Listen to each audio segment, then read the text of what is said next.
Hello and welcome to Efficient Strategy Gaming. Today I'd like to show you the commander selection screen in Panzer Corps 2. I have just started a campaign and you get to set up your general with his strengths and weaknesses, and between the two it basically modifies how your army operates. So let's get into it. First we'll go over the weaknesses. So you start off with 2 points, and each one of these have various amounts of points. If you choose a weakness, you get points to use on your strengths. So this is how I've set it up. In terms of the weaknesses, I did not choose. I'm not going to go over those. I feel that they're so debilitating that they shouldn't be used. But basically, the first weakness is no overstrength. Cannot give overstrength to units. And so I never played Panzer Corps 1 or Panzer General overstrengthening units because it was not prestige efficient. I'm going to have a video coming out soon that will go over overstrengthening units in Panzer Corps 2 and why I feel you should or should not do it. Uh, Retrograde gets new equipment 6 months later than normal. So basically you're only able to get the new unit types available, uh, but it's going to take you 6 months longer than normal. And I feel that this really disciplines your play style, and in a lot of cases you shouldn't be getting that flashy tiger tank right off the bat. You should be saving up your prestige because you need it while you're playing in the scenario. Green Army, and this one I think is the best one to take because it gives you 3 points, and elite replacements are limited to 3 times per mission. I don't use elite replacements anyway. So this is really cost effective for me, and I don't use elite replacements because they're very costly in prestige and inefficient, and it's hard to win on difficult mode, the most difficult settings, using elite replacements. Inefficient supply, units get reduced supply at the beginning of their turn, so really what I've seen now, I played only 2 or 3 hours of the game, is that if you're on the offensive and you're not encircled, I've had no supply issues, so I'm going to try this out. It only gives me 1 point, so I expect that there's not a lot of supply issues if you're not on the defense or in inclement weather. So we'll see if that kicks me in the butt. The last weakness is slow modernization. Can upgrade no more than 3 units per mission. Transport upgrades and overstrengths do not count. So you need to be continuously upgrading in Panzer Corps 2, whereas in Panzer Corps 1, because if you went from, let's say for instance, a Panzer 2 to a Panzer 4, you'd have to pay the full cost of the Panzer 4. I would not be upgrading continuously. I would hoard prestige and then upgrade when it was absolutely necessary. And so this weakness here is going to mirror that, except now I'm going to be forced to upgrade every three units basically in between every scenario, because I don't have a choice. And the upgrades now work that if you're going from a Panzer 2 to a Panzer 4, it's just the difference in cost. So it doesn't hurt you to upgrade right away. So I think that this is okay to go with slow modernization as long as you're upgrading 3 units in between every mission. So let's go over the strengths.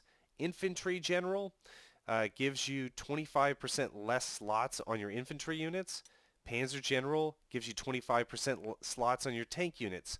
So units slots in Panzer General, Panzer Corps, was every unit costs 1 slot. In Panzer General 2, the way it works is the better units, or whatever units they choose, now cost uh, multiple slots if they're better. So basically, if you have a Junkers in this Poland campaign, it costs 3 core slots, whereas infantry costs 2 core slots. So this will maximize the amount of units that I can basically throw into combat. So I think that these are very good. Liberator has got to be the best strength out of any of these. Plus 50% prestige for capturing flags. I capture all the flags on when I play my scenarios, and I would suggest for you to do the same. Do not uh, take all the minor flags, and of course you have to take all the major flags, but if you did not choose any weaknesses and you only had one strength to choose, I would choose Liberator 100%.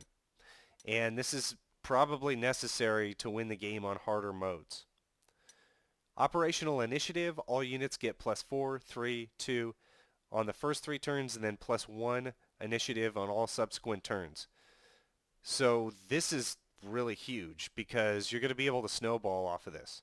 If you're not taking losses early on because your initiative is good, in other words, initiative, I look at it as a luck roll basically, but it's a combat modifier that is really good, and if you have an initiative that's that great right off the bat, and you're attacking every turn like you should be, that should be really good, especially for one point cost. Master of Blitzkrieg, all tanks get +1 movement point and cross minor rivers easier. So you're going to be able to dash across the map fairly easy with this. It might not synergize well with inefficient supply, so we'll have to see. I'm going to start a campaign. After this video, we're going to start a campaign starting off in Poland North. Deadly Grasp. Encircled enemies units suffer 2x penalties. And this is a game that gives a lot of bonuses to encircling the enemy. And so it's basically a game of encirclement. So you really want to make sure that you are encircling the enemy, and this buffs that basically. Flexible command, splitting units does not consume unit slots. Also, any unit can split and merge any number of times in a single turn. So now you can divide your units into 2 to make those encirclements, so it synergizes with Deadly Grasp. And I would suggest to always maximize your unit slots when you're playing Panzer Corps or Panzer Corps 2. So now with Flexible Command, you don't need to keep slots open in order to cut your units in half and surround enemies. So this one's huge. Killer Team is broken. Starts the game with 3 additional heroes. So it can be random, which is why it's not as good as Liberator, but you basically get 3 heroes that you can throw on any of your units, and you can get really good bonuses. So let's go ahead and accept this. This is what I'm going to go with for my Panzer Corps campaign playthrough, and we'll see what heroes we get. I salute your impeccable timing, Herr General. My telephone call with High Command just finished. Now that the invasion of Poland is imminent, we need to discuss your role in Operation Fall Weiß. During these briefings, I will be your primary link to the directives coming from High Command. While my time on the battlefield may be long past, I can still offer you important insights alongside your orders. Now then, on to the business at hand. As you can see, we're deploying your new Panzer Corps to Jastrow to combine with elements of Cluj's 4th Army. Your immediate objective is to cut the Danzig corridor by advancing to the Vistula River. Our move to link Germany and East Prussia is an obvious one that our enemy will surely predict. But I expect the speed of your advance to take them by surprise, allowing you to intercept their forces before they reach more defensible positions. To fully take control of the corridor, these 2 major crossings of the Vistula must be occupied. If you seize the opportunity, crossing the Vistula here in a flanking maneuver could make taking your objectives much easier. Good luck on your first combat operation, Herr General. I would hate for it to be your last. Dang. Alright, so let's see what heroes we get here. So we've got Stefan Meyer.